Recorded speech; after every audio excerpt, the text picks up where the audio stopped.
Hello everyone. इस video में हम देखेंगे कि pair of linear equation in two variables के सारे कंसेप्ट्स को, ठीक है, कंप्लीट कंसेप्ट को इस वीडियो में हम देखेंगे।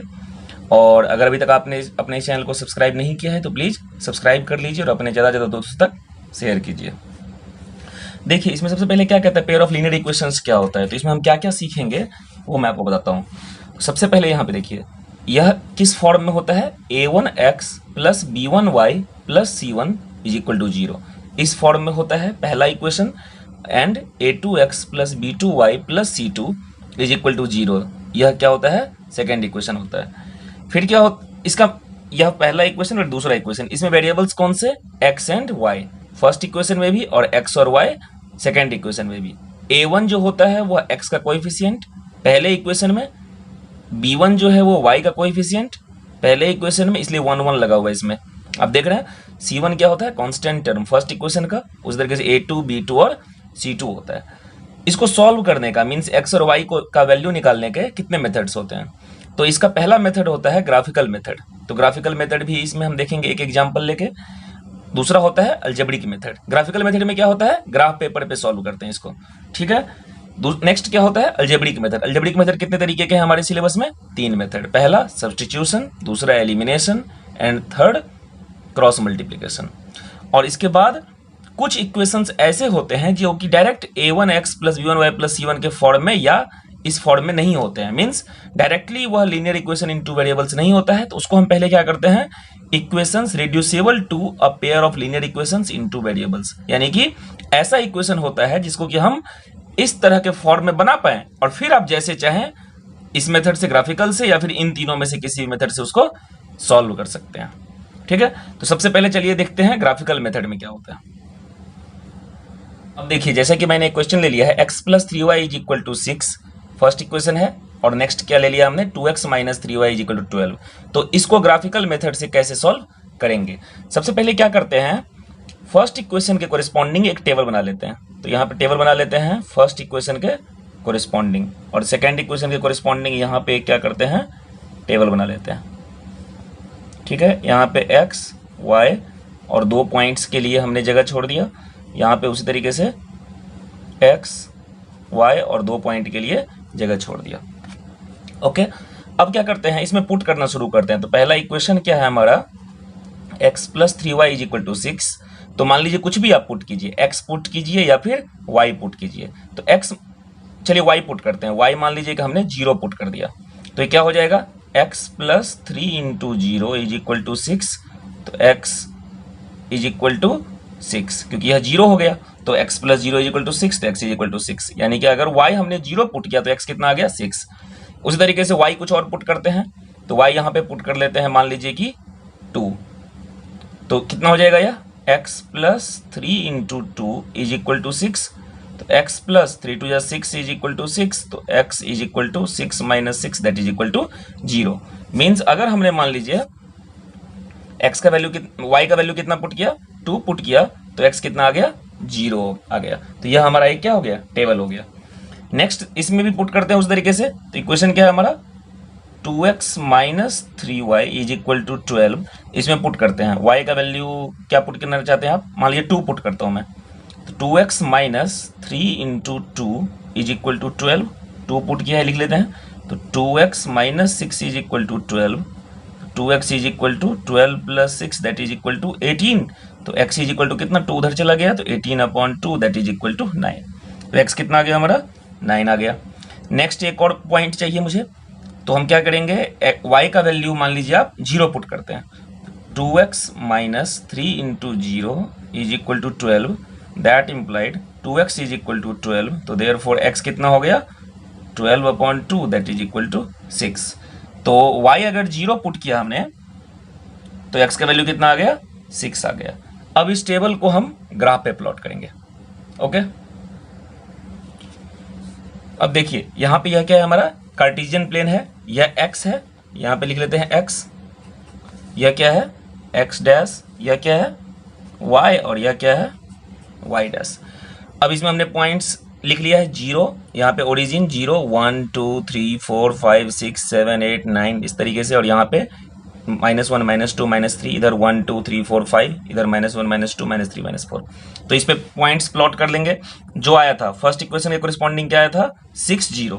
तो पहला पॉइंट क्या था 6 0, तो हम लिख लेते हैं 6 0, यही पॉइंट हो गया 6 0। फिर नेक्स्ट क्या है 0 2, तो यहाँ पे करते हैं 0 2 0 2, दिस पॉइंट इज 0 2। इसको हम क्या करते हैं स्केल से ज्वाइन कर लेते हैं, ठीक है। इस तरीके से प्रॉपर रख के आपको करना है ज्वाइन, ध्यान रखना है।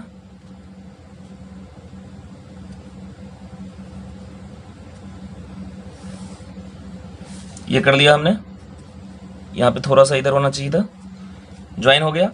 फिर नेक्स्ट इक्वेशन के सेकंड के कोरिस्पॉन्डिंग टेबल क्या बना है 9 2 एंड 6 0। तो इसको प्लॉट करते हैं 9 2 एंड 6 0। तो पहला 9 2 कौन सा है 9 यहाँ पे है, 2 यहाँ पे है, 9 2 एंड 6 0, यही पॉइंट हो गया 6 0। तो इसको ज्वाइन कर देते हैं।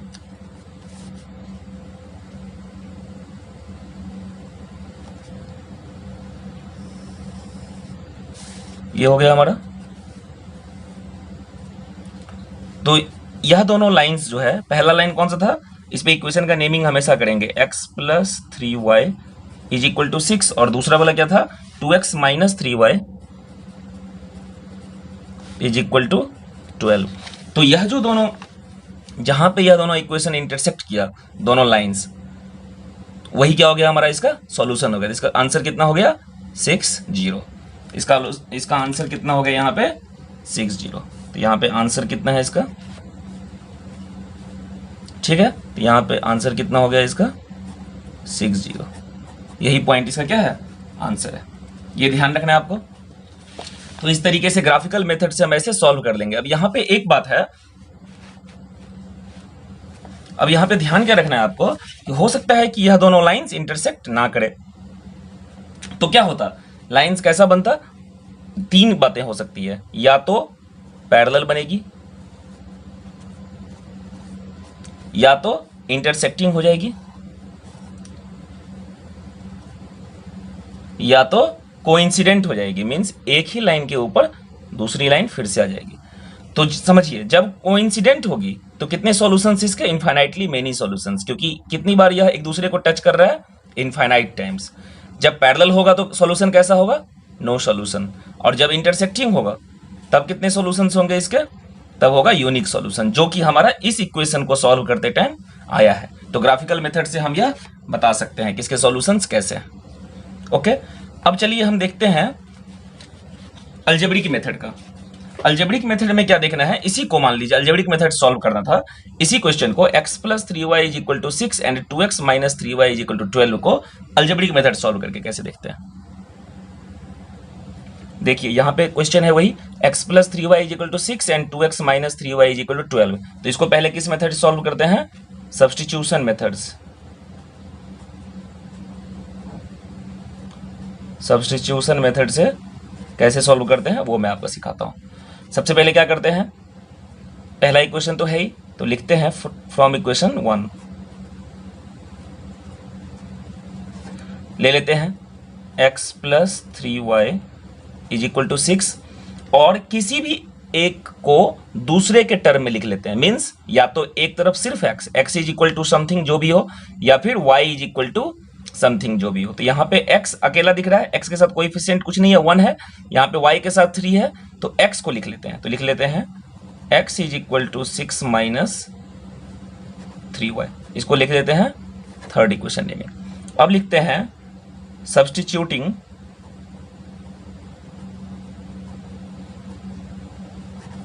the value of x in equation 2। याद रखिए, अगर फर्स्ट इक्वेशन से आपने यह वैल्यू निकाला है, यहाँ पे थर्ड इक्वेशन बनाया है, फर्स्ट से अगर थर्ड बनाया है इसको रिड्यूस करके, तो उसको आप पुट करेंगे सेकंड में। और अगर कोई बच्चा सेकंड से रिड्यूस करके बनाएगा थर्ड, तो वह किस में पुट करेगा, फर्स्ट में। तो यहाँ पे हमने फर्स्ट से सॉल्व करना शुरू किया था, तो हम इसको किस में पुट करेंगे, सेकंड में, इसलिए हमने यहाँ पे लिखा है सेकंड।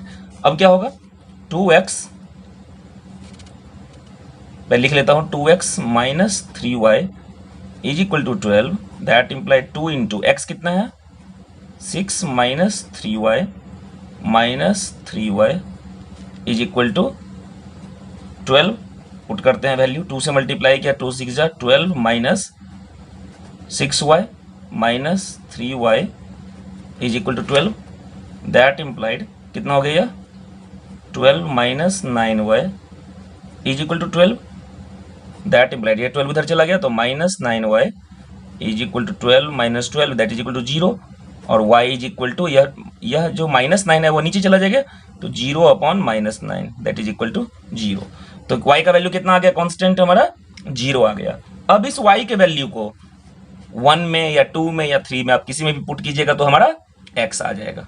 तो लेकिन हम यहाँ पे किस में पुट कर देते हैं, थर्ड में, ताकि सिंपली हमारा x इज इक्वल टू ये आ जाए। तो लिख देते हैं पुटिंग, फिर से यहाँ पे लिख देता हूँ, मान लीजिए putting the value of y in equation 3 में पुट करते हैं तो कितना हो जाएगा x is equal to 6 minus 3 into, और y का वैल्यू कितना 0 दैट इज इक्वल टू कितना आया था 6 minus 0 that is equal to 6। तो हमारा सॉल्यूशन कितना हो गया x is equal to 6 and y is equal to 0। यही क्या हो गया हमारा आंसर हो गया इसका। और पीछे जब ग्राफ में भी हमने किया था तो आपने देखा था कि x इज इक्वल टू कितना आया था 6 और y इज इक्वल टू 0। देखिए यहाँ पे जब उस क्वेश्चन को हमने ग्राफिकली सॉल्व किया था तो कितना आया था 6 0, तो यानी x 6 और y 0, और यहाँ पे जब हमने इसको सब्स्टिट्यूशन मेथड सॉल्व किया है तब भी कितना आ रहा है x 6 और y 0। चलिए हम करते हैं इसका इसी क्वेश्चन को, x is equal to 3x plus 3y is equal to 6 and 2x minus 3y is equal to 12, इसी को करते हैं दूसरे मेथड से। किस मेथड से, एलिमिनेशन मेथड से। आई होप कि आप ये सब्स्टिट्यूशन मेथड समझ गए होंगे। अब चलिए इसका देखते हैं एलिमिनेशन मेथड। अब देखिए सेम क्वेश्चन है, ये फर्स्ट इक्वेशन और यह सेकेंड इक्वेशन, इसको हम किस मेथड से करना है, एलिमिनेशन मेथड से। तो एलिमिनेशन मेथड में क्या करते हैं कि एलिमिनेट करने की कोशिश करते हैं, यानी कि कोएफिशिएंट्स को मैच कराने की कोशिश करते हैं। तो चलिए यहाँ पे देखिए, यहाँ पे यह लिखा हुआ है फर्स्ट और यह सेकेंड, इसमें ध्यान से देखिए y का जो कोएफिशिएंट है यहाँ पे भी फर्स्ट में भी 3 है और सेकेंड में भी 3 है, तो पहले से मैच कर रहा है। तो अगर मैं इसको चाहूं तो y को आसानी से अभी एलिमिनेट कर सकता हूं बिना किसी से मल्टीप्लाई किए हुए। मतलब मल्टीप्लाई करने की बात मैंने क्यों बोली, इसलिए बोला मैंने क्योंकि यहाँ पे जैसे कि x को देखिए, अगर कोई बच्चा इसी क्वेश्चन में x को एलिमिनेट करना चाहे तो कैसे करेगा, फर्स्ट इक्वेशन को पूरे को 2 से मल्टीप्लाई कर देगा, तो यहाँ पे x को जब करेगा तो क्या आ जाएगा 2 इंटू एक्स 2x, तब यह 2x मैच करेगा। लेकिन यहाँ पे अगर y को एलिमिनेट करना चाहे तो y और y तो पहले से ही इसमें मैच्ड हैं। आप चाहें तो दोनों तरीके से करके देख सकते हैं। चलिए पहले इसमें देखते हैं x से करके। तो x से क्या करते हैं, चलिए y से करते हैं पहले, ठीक है। y तो पहले से मैच कर रहा है तो y से करते हैं। तो इसको एलिमिनेट करने के लिए क्या करना पड़ेगा, यहाँ पे प्लस 3y यहाँ पे माइनस 3y, इसको जीरो करने के लिए क्या करना पड़ेगा, दोनों को जोड़ देना पड़ेगा। तो यहाँ के हम लिख देंगे क्या, adding equation 1 and 2।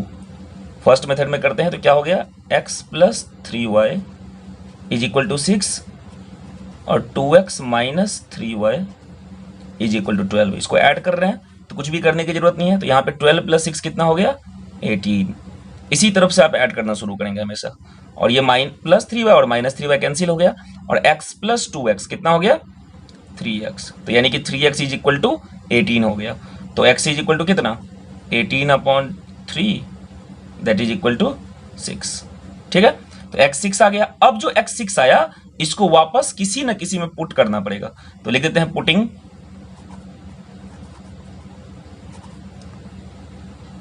The value of x in equation, मान लीजिए आप 1 में पुट करते हैं तो क्या हो जाएगा, x का वैल्यू फर्स्ट में पुट किया तो क्या हो जाएगा 6 plus 3y is equal to 6, that implied 3y is equal to 6 minus 6 that is equal to 0। तो y इज इक्वल टू 0/3, 3 इधर चला गया, इंटू में था तो 0/3 कितना 0। तो इस तरीके से कितना हमारा सॉल्यूशन हो गया, x 6 और y 0। तो ये तो हमारा था ही, x इज इक्वल टू 6 और y इज इक्वल टू 0। यह हमारा सॉल्यूशन था। पहले भी हमने ग्राफिकल मेथड से और सब्स्टिट्यूशन मेथड से करके इसी सेम पेयर को हमने सॉल्व किया था, तो यही आंसर आ रहा था। तो मीन्स हमारा यह भी मेथड हो गया। अब इसमें मैं थोड़ा सा आपको और बताना चाहूंगा कि अगर आप x को एलिमिनेट करना चाहें, मीन्स कि अगर कोएफिशिएंट पहले से सेम नहीं होगा तो कैसे करेंगे। तो सबसे पहले सेम करेंगे कोएफिशिएंट, और यहाँ पे सेम करने के लिए क्या करते हैं, फर्स्ट इक्वेशन को यहाँ पे 2 से मल्टीप्लाई करना पड़ता। तो लिख देते हैं मल्टीप्लाइंग, यहाँ पे इस मेथड से करते हैं, तो लिख देते हैं मल्टीप्लाइंग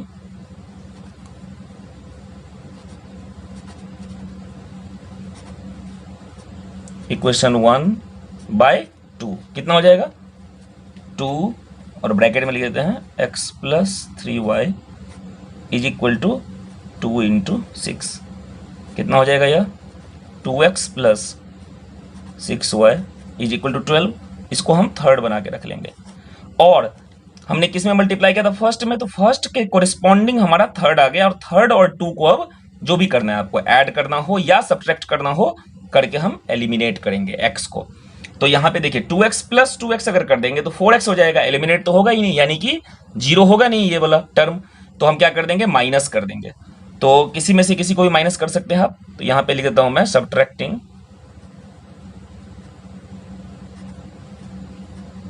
इक्वेशन 3 फ्रॉम 2, तो यानी कि 2 को ऊपर लिखना पड़ेगा, फ्रॉम 2 लिखा है मैंने, तो यहाँ पे लिख लेते हैं 2x minus 3y is equal to 12, और इसको नीचे लिखते हैं 2x plus 6y is equal to 12, और सब्ट्रैक्ट कर रहे हैं तो नीचे का साइन चेंज करना पड़ेगा, ये प्लस है ये माइनस, ये प्लस है ये माइनस, और ये प्लस है ये माइनस। तो ध्यान से देखिए 12 माइनस 12 कट गया, तो यानी कि कितना बच गया 0, ये 2x माइनस 2x कट गया, ये तो बिल्कुल खत्म हो गया, और माइनस 3y और माइनस 6y कितना हो गया माइनस 9y। तो अब यहाँ पे y is equal to minus 9 उधर चला गया, तो 0 upon minus 9 that is equal to 0। तो y देखिए हमारा यहाँ पे फिर से क्या आ गया 0 आ गया, और यही वैल्यू अब किसी में भी 1 2 या 3 में आप पुट करें तो x का वैल्यू आ जाएगा। तो लिख देते हैं putting y is equal to 0 in equation 1 में पुट करते हैं, मान लीजिए, तो क्या हो जाएगा x प्लस 3 इंटू वाई कितना 0 is equal to 6, first equation में पुट किया, तो ये कितना हो गया x plus 0 is equal to 6, तो therefore x is equal to 6। तो ये कितना आ गया हमारा x 6 और y 0, तो यानी कि सॉल्यूशन कितना हो गया x इज इक्वल टू 6 और y इज इक्वल टू 0। यह क्या हो गया हमारा, इसका सॉल्यूशन हो गया। तो देखिए एलिमिनेशन मेथड से भी हमने कर दिया। एक्चुअली दोनों में से कोई एक मेथड आपको मतलब जब आप एग्जाम में करेंगे तो या तो यह करें या यह करें। मैंने तो यह एक इन जनरल बताया, यह जनरल फॉर्म है। जनरल फॉर्म कैसे है कि अगर मान लीजिए कि पहले से कोएफिशिएंट सेम किसी का भी नहीं हो, यहाँ तो 3y और माइनस 3y पहले से सेम था, इसलिए हमने सिंपल ऐड करके इसको सॉल्व कर दिया। अगर सेम नहीं होगा तो हम किसी न किसी नंबर से मल्टीप्लाई करके, वो चीज आपको ध्यान रखना है, हम फिर क्या करेंगे सेम करेंगे कोएफिशिएंट्स को और फिर इसके बाद उसको सॉल्व करेंगे। ओके, अब हम करेंगे क्रॉस मल्टीप्लिकेशन मेथड। अब देखिए अब हम करते हैं क्रॉस मल्टीप्लिकेशन मेथड। इसमें दो इक्वेशन है, a1x plus b1y plus c1 is equal to 0 and a2x plus b2y plus c2 is equal to 0। और मैं आपसे एक रिक्वेस्ट करना चाहूँगा कि अगर यहाँ पे मैं कंप्लीट कोर्स करवाऊँगा मैथ्स का, ठीक है, तो अगर अभी तक आपने इस चैनल को सब्सक्राइब नहीं किया है तो प्लीज़ सब्सक्राइब कर लीजिए, बेल आइकन को प्रेस कर दीजिए और अपने ज़्यादा से ज़्यादा दोस्तों तक या फिर जिसको भी ज़रूरत है उसके साथ इसको शेयर कीजिए। और मैं कहूँगा वीडियो को पूरा देखिए, पूरा देखने पे ही आपको सही समझ में आएगा, ठीक है। तो चलिए देखते हैं इसमें क्या कह रहा है कि a1x plus b1y plus c1 is equal to 0। तो क्रॉस मल्टीप्लिकेशन से क्या करते हैं, तो हम इसमें लिखते हैं अगर ये स्टैंडर्ड फॉर्म है मीन्स इक्वल टू 0 है दोनों ही इक्वेशन में, इक्वल टू 0 उस तरफ, इक्वल टू 0 इस तरफ, तभी ये फॉर्मूला लगेगा, नहीं तो दूसरा फॉर्मूला मैं साथ में लिख देता हूँ। देखिए यहाँ पे क्या लिख देंगे, पहले x के नीचे लिखेंगे, यहाँ पे लिख देते हैं b1, x के नीचे मतलब x को छोड़ के आपको लिखना है, ठीक है, ध्यान रखिए b1 b2 c1 c2, क्योंकि x है, x के नीचे छोड़ दीजिए तो यहाँ पे b1 c2 b2 c1।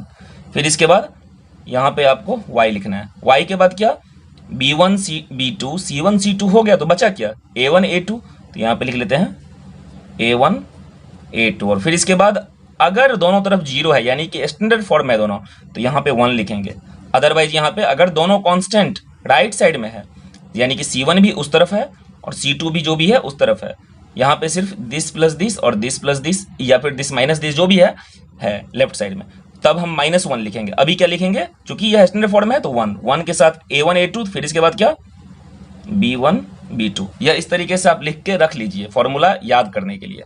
तो अब क्या होगा, इसको हम लिख सकते हैं कि x अपॉन ये क्रॉस करेंगे पहले इसके साथ और फिर ये करेंगे इसके साथ मल्टीप्लाई, तो क्या होगा B1 C2 माइनस का साइन लगाएंगे B2 C1 is equal to y upon C1 A2, देखिए C1 A2 minus C2 A1 और is equal to 1 upon A1 B2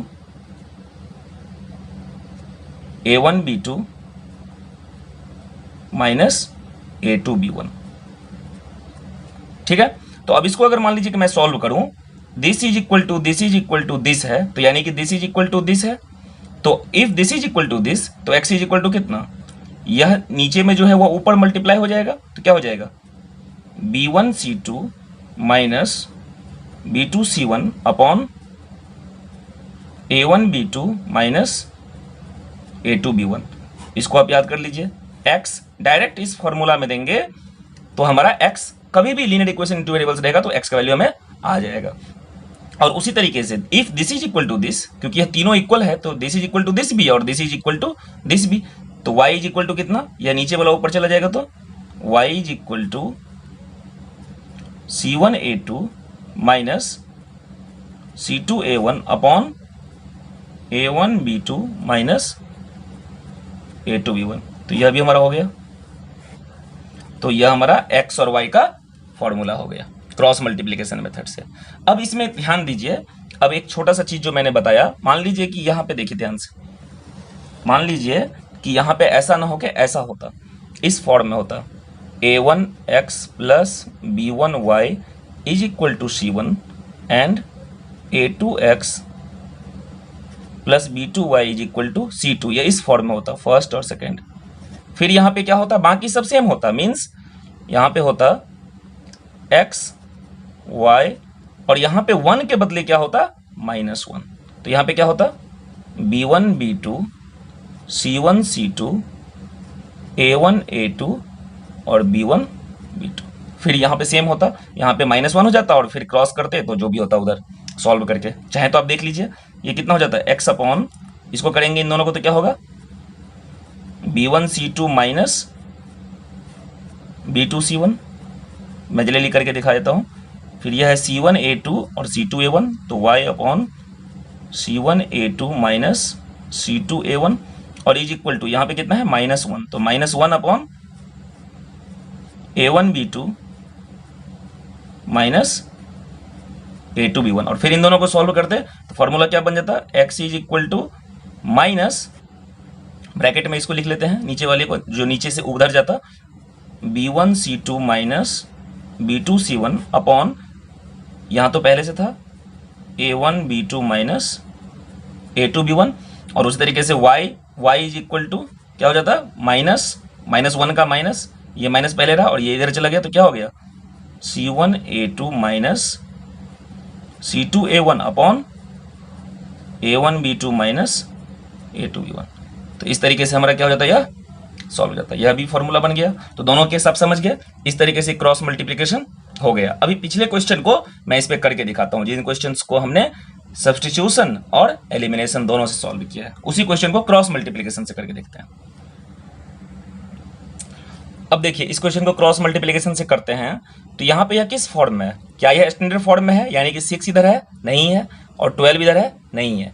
तो जब नहीं होता है तो हम क्या लिखते हैं -1 करके करते हैं। तो चलिए उस मेथड से करते हैं। क्या होगा, यह पहले लिख लेते हैं x और यहाँ पे लिखते हैं क्या, x के बाद क्या होता है, x को छोड़ दीजिए, अगर x आपने लिखा तो x को छोड़ दीजिए, फिर लिखिए B1 से शुरू करते हैं। तो यहाँ पे लिखते हैं B1 B2 C1 C2, यहाँ पे y और फिर C1 C2 के बाद क्या बच गया A1 A2 और फिर यहाँ पे क्या बच गया -1 लिखना पड़ेगा। क्यों, क्योंकि C1 C2 दोनों तो क्या है, RHS के राइट साइड में है। स्टैंडर्ड फॉर्म में यह नहीं है, मीन्स लेफ्ट साइड में नहीं है। अगर लेफ्ट साइड में होता तो राइट साइड में क्या होता, 0 होता दोनों में। तो -1 और फिर A1 A2 के बाद क्या, B1 B2। तो इसको सॉल्व करेंगे तो क्या हो जाएगा, तो x upon B1 C2 minus B2 C1 is equal to y upon C1 A2 minus C2 A1 is equal to -1 upon A1 B2 minus A2 B1। ठीक है, अब इसमें क्या करते हैं, पुट करते हैं, या फिर इसको लिख लेते हैं पहले। चलिए पुट कर लेते हैं। तो x अपॉन B1 C2 कितना, B1 C2 मीन्स B1 इसमें कितना है, ध्यान से देखिए 3, तो 3 इंटू C2 कितना 12 माइनस B2 कितना -3, तो -3 को अलग से लिखना पड़ेगा हमें, यह माइनस तो फॉर्मूला का और यह वाला माइनस B2 हमारा, इंटू C1 कितना 6 is equal to y upon C1 A2, तो C1 कितना 6 इंटू A2 कितना 2 माइनस C2 12 और A1 1 is equal to -1 upon A1 B2, तो यानी कि x यानी कि 1 इंटू और B2 कितना -3 और माइनस A2 कितना 2 इंटू A2 और A2 के साथ B1 कितना 3। इसको सॉल्व कर देंगे, हमारा x और y आ जाएगा। तो लिखते हैं, यह कितना हो गया, x अपॉन 12 3 जा 36 और माइनस इंटू माइनस प्लस, तो प्लस और 6 3 जा 18 is equal to y upon 6 2 जा 12 minus 12 is equal to -1 upon 1 into -3 और यहाँ पे -6। सॉल्व करते हैं तो कितना हो गया, x upon 36 plus 18 8 6 14 1 1 2 3 5 54 is equal to y upon 0 is equal to -1 upon -3 और -6 -9। तो यहाँ पे x निकालते हैं, तो पहले x क्या हो जाएगा, x upon 54 is equal to, ये कट गया तो 1 अपॉन 9, तो x इज इक्वल टू कितना हो गया हमारा 1 अपॉन 9 इंटू 54। सॉल्व कर देंगे तो कितना हो जाएगा, 9 6 जा 54, दैट इज इक्वल टू कितना हो गया 6। और उस तरीके से इन दोनों को इक्वल कर दें अगर, तो y upon 0 is equal to 1 upon 9, तो यानी कि y is equal to 1 upon 9 into 0 उधर चला गया तो 0, दैट इज इक्वल टू 0। तो x कितना आ गया हमारा 6 और y कितना आ गया 0, तो देयरफॉर आंसर कितना हो गया, x इज इक्वल टू 6 और y इज इक्वल टू 0। यह क्या हो गया, हमारा आंसर हो गया इसका। ओके, आई होप कि आप ये समझ गए होंगे क्रॉस मल्टीप्लिकेशन कैसे करते हैं। इसमें आपको यह लिखने की जरूरत नहीं है वैसे, ठीक है, आप यहाँ से यह लर्न करके रखिए, दिमाग में रखिए एक्चुअली इसको, फिर इसके बाद सॉल्व कर देंगे तो ये क्या हो जाएगा, क्रॉस मल्टीप्लिकेशन मेथड से हो जाएगा सॉल्व। अब क्या होता है इसमें कि अगर मान लीजिए कि एक्चुअली आपने सॉल्व किया, तब तो आपको पता चला कि सॉल्व करके कैसा होगा, वैल्यूज कैसे आएंगे, ठीक है, यूनिक सॉल्यूशन होगा जैसे कि पीछे बताया। तो उसका हम चेक करके भी बता सकते हैं रेशियोज को कि इसका नेचर कैसा होगा। इन दोनों इक्वेशंस को सॉल्व करेंगे तो सॉल्व होगा कि नहीं होगा, और सॉल्यूशन यूनिक आएगा कि क्या आएगा, कि किस तरह का आएगा, तो उसके लिए हम इसको रेशियोज को चेक करके बता सकते हैं। ठीक है, तो अभी चलिए वही सीखते हैं। अब देखिए यहाँ पे दो इक्वेशन है, फिर से वही a1x plus b1y plus c1 is equal to 0, a2x plus b2y plus c2 is equal to 0। तो हमारे पास हो क्या सब सकता है, हो सकता है कि a1 अपॉन a2, पहला क्या कंडीशन हो सकता है कि a1 upon a2 is not equal to b1 upon b2, या फिर हो सकता है कि a1 upon a2 is equal to b1 upon b2। लेकिन इसके साथ एक और चीज हो सकता है कि या तो हो सकता है कि c1 अपॉन c2 इक्वल हो, या फिर हो सकता है कि a1 upon a2 is equal to b1 upon b2 but is not equal to c1 upon c2। अब समझे, ध्यान से देखिए, अगर यह दोनों पहले ही इक्वल नहीं हुआ तो c1 अपॉन c2 के इक्वल है कि नहीं, दोनों में से कोई, वो चेक करने की जरूरत है ही नहीं। और अगर दोनों इक्वल हो गया, फिर इसके बाद दो बातें, c1 अपॉन c2 का भी वैल्यू चेक करके निकालेंगे, अगर वह तीनों इक्वल है कि नहीं है वो देखेंगे, या फिर वह उन दोनों में से किसी के भी इक्वल नहीं है ये देखेंगे। तो यही तीन कंडीशन हो सकते हैं। अगर इनके रेशियोज को हम फाइंड करें तो देखिए, अगर मान लीजिए कि a1/a2 is not equal to b1/b2, तो सॉल्यूशन कैसा होगा? अगर ग्राफ पे प्लॉट करेंगे इन दोनों इक्वेशंस को, तो ग्राफ पे प्लॉट होने के बाद कैसा होगा? इंटरसेक्टिंग लाइंस हो जाएगा। कैसा हो जाएगा? इंटरसेक्टिंग हो जाएगा। ठीक है, इसमें कैसा हो जाएगा?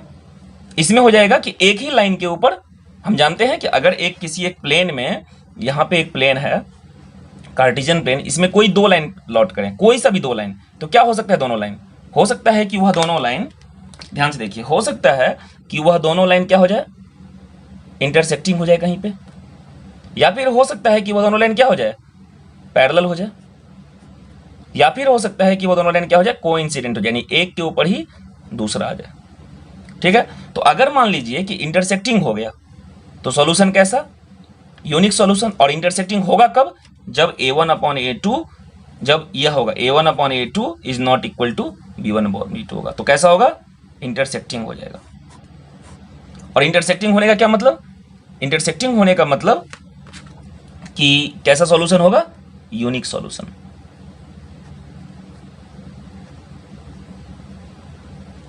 ठीक है, अब अगर a1/a2 is equal to b1/b2 is equal to c1/c2 होगा, तो कैसा होगा?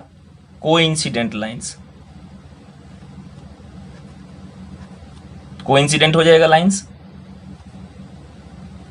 और सॉल्यूशन कैसा हो जाएगा? इनफाइनाइटली मेनी, क्योंकि एक दूसरे को क्या कर रहा है? इनफाइनाइट पॉइंट्स पे टच कर रहा है। तो कितने सॉल्यूशंस हो जाएंगे इसके? इनफाइनाइटली मेनी,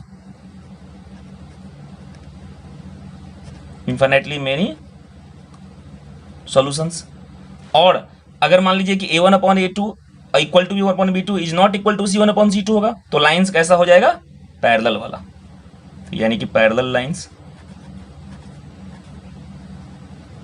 और इसके सॉल्यूशन कैसे होंगे? No solution. ठीक है, तो आई होप कि आप ये समझ गए होंगे। रेशियोज को चेक करके, कोएफिशिएंट्स के रेशियो को चेक करके हम बता सकते हैं कि इसका सॉल्यूशन होगा कि नहीं होगा। और इसमें एक और चीज है, अगर मान लीजिए कि सॉल्यूशन है, सॉल्यूशन कब कब है? ध्यान से देखिए, यहाँ पे यूनिक सॉल्यूशन और यहाँ पे इनफाइनाइटली मेनी सॉल्यूशन, तो दोनों को क्या बोलते हैं? कंसिस्टेंट। इन दोनों में केस में क्या बोलते हैं इसको? कंसिस्टेंट। यह भी कंसिस्टेंट और यह भी, और जहां पे नो सॉल्यूशन वहां पे क्या? इनकंसिस्टेंट। और एक और बहुत छोटी सी चीज, बहुत ही इंपॉर्टेंट मैं बताना चाहूंगा, ठीक है, कि जहां पे कंसिस्टेंट, इसी को क्या बोलते हैं? डिपेंडेंट।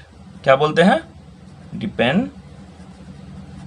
यानी कि डिपेंडेंट टर्म जो है ध्यान रखना है। डिपेंडेंट होने के लिए क्या होना पड़ेगा?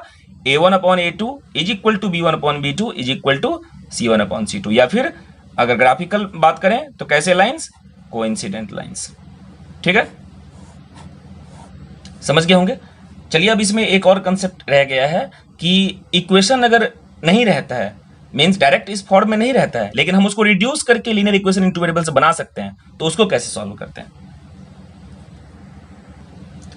अब यहां पे देखिए, इस क्वेश्चन में क्या है? 2/x plus 3/y is equal to 13 पहला इक्वेशन है, और 5/x minus 4/y is equal to -2 यह दूसरा इक्वेशन है। दोनों में से कोई सा भी इक्वेशन क्या है? Linear equation in two variables अभी नहीं है। क्यों नहीं है? क्योंकि दोनों में ही x नीचे है और y नीचे है, दोनों, जबकि दोनों में से कोई सा भी, यानी कि या तो x नीचे होता, y यहाँ पे ऊपर भी होता, तब भी यह क्या होता? Linear equation in two variables नहीं होता। लेकिन हमें तो क्या करना है? इसको सॉल्व करना है। तो ऐसे क्वेश्चंस को बोलते हैं equations which can be reduced to linear equation in two variables। दो linear equation two variables इसको हम reduce कर सकते हैं। तो देखिए, यहाँ पे है 1/x और 1/y, 1/x और 1/y, तो हम यहाँ पे कुछ लेट कर लेते हैं। क्या लेट करते हैं? ध्यान से देखिए, let 1/x is equal to u and 1/y is equal to v। 1/x को हमने u मान लिया और 1/y को क्या मान लिया? v मान लिया। तो अब यह पहला इक्वेशन क्या बन जाएगा? 2/x है, तो ध्यान से देखिए, यहाँ पे 2/x को हम लिख सकते हैं 2 इंटू 1/x, और 2 इंटू 1/x यानी कितना? 2 इंटू, और 1/x को तो हमने क्या मान लिया है? u मान लिया है, तो 2u क्या लिख सकते हैं? 2u। इसी तरीके से 3/y को क्या लिख सकते हैं? 3v। तो चलिए इसको रिड्यूस कर लेते हैं। क्या हो जाएगा? 2/x कितना हो जाएगा? 2u plus 3v is equal to 13। ये हमारा थर्ड इक्वेशन हो गया। और यह कितना हो गया 5u minus 4v is equal to -2। यह क्या हो गया हमारा फोर्थ इक्वेशन हो गया। अब यह जो दो इक्वेशन हो गया वह क्या है linear equation in two variables, लेकिन यहाँ पे वेरिएबल्स क्या है u और v। तो कोई बात नहीं, हम u और v का वैल्यू तो इससे निकाल ही सकते हैं किसी मेथड से। जितना मेथड हमने सीख रखा है, कौन कौन सा मेथड हमने सीखा है, सब्स्टिट्यूशन, क्रॉस मल्टीप्लीकेशन, एलिमिनेशन। इन तीनों में से कोई सा भी मेथड लगा के हम इसको सॉल्व कर सकते हैं। ठीक है, तो चलिए यहाँ पे करते हैं हम इसको एलिमिनेशन से सॉल्व करता हूं मैं, क्योंकि यह एक नया कंडीशन भी हो जाएगा। देखिए यहाँ पे कोएफिशिएंट्स भी सेम नहीं है, तो हम एलिमिनेट कैसे करेंगे, और यहाँ पे बिल्कुल ही डिफरेंट कोएफिशिएंट्स, यानी कि किसी एक को मल्टीप्लाई करने से नहीं होगा। अगर मान लीजिए कि मैं इसको 2 से मल्टीप्लाई भी कर दूं तो यह 10 बन जाएगा, फिर भी इक्वल नहीं होगा। 3 से कर दूं तो यह 12 बन जाएगा, तब भी इक्वल नहीं होगा, और ये 15 बन जाएगा। तो हम इसको क्या करेंगे, जब ऐसा क्वेश्चन हो तो हम इसके कोएफिशिएंट से इसको करेंगे और इसके कोएफिशिएंट से इसको करेंगे। तो पहले आप डिसाइड कर लीजिए कि आपको एलिमिनेट कौन सा करना है, यानी कि जीरो कौन से को लाना है, u को कि v को। अगर मान लीजिए कि आपको u को लाना है तो 5 से इस पूरे को और 2 से इस पूरे को, यानी कि क्रॉस कर देंगे किसी एक कोएफिशिएंट से। तो देखिए करते हैं, तो यहाँ पे क्या करते हैं, मल्टीप्लाइंग 3 को किससे मल्टीप्लाई कर देते हैं 5 से, और 4 को किससे मल्टीप्लाई कर देते हैं, इक्वेशन 4 को 2 से मल्टीप्लाई कर देते, तो कितना हो जाएगा, 5 से मल्टीप्लाई करेंगे तो देखिए 5 into 2u plus 3v is equal to 5 into 13, और इसको 2 से करेंगे तो कितना हो जाएगा 2 into 5u minus 4v is equal to -2 into 2। इसको सॉल्व कर लेते हैं, नीचे कितना हो जाएगा 5 टू जा 10u plus 15v is equal to 65, और यह कितना हो जाएगा, ये कितना हो गया 10u minus 8v is equal to -4। 3/4 था, यहाँ पे इसको 5 और 6 बना देते हैं। अब इन दोनों में क्या कर देंगे 10u और 10u, अगर मैं इन दोनों को माइनस कर दूं आपस में तो यह वाला तो कैंसिल हो जाएगा, तो माइनस कर देते हैं। तो यहाँ पे इसको यहीं पे ले देते हैं 10u plus 15v is equal to 65, और इसको नीचे ले आते हैं 10u minus 8v is equal to -4। यहाँ पे सब्ट्रैक्टिंग कर रहे हैं, किसको क्या कर रहे हैं लिखता हूँ, सब्ट्रैक्टिंग 6 फ्रॉम 5। 6 को 5 में से सॉरी, इसलिए 5 को ऊपर लिखा। सब्ट्रैक्ट करें, नीचे वाला साइन चेंज करना होगा, तो माइनस है तो प्लस, माइनस है तो प्लस, और प्लस है तो माइनस, ये कैंसिल हो गया। ये कितना हो गया 15 और 8 23v is equal to 65 plus 4 69, तो v इज इक्वल टू 23 उधर चला गया तो 69 अपॉन 23, ये कितना हो गया कैंसिल हो जाएगा, तो 23 3 जा हो जाएगा। ठीक है, यह कैंसिल हो गया, कितना हो गया 3, और यही वैल्यू किसी में भी पुट कर दीजिए 3 4 5 6 किसी में, चलिए 3 में पुट कर देते हैं। तो 3 में पुट कर देंगे तो कितना हो जाएगा 2 इंटू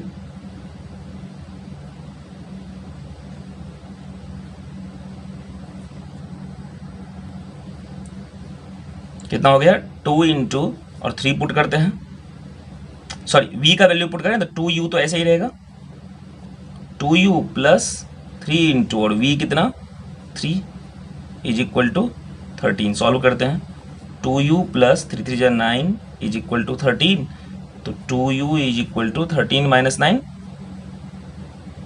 4। तो अब यहाँ पे u निकालना है, तो u इज इक्वल टू यहाँ पे लिख लेते हैं, u इज इक्वल टू कितना 4 तो पहले से उधर है और 2 इधर चला गया, 4/2 दैट इज इक्वल टू 2।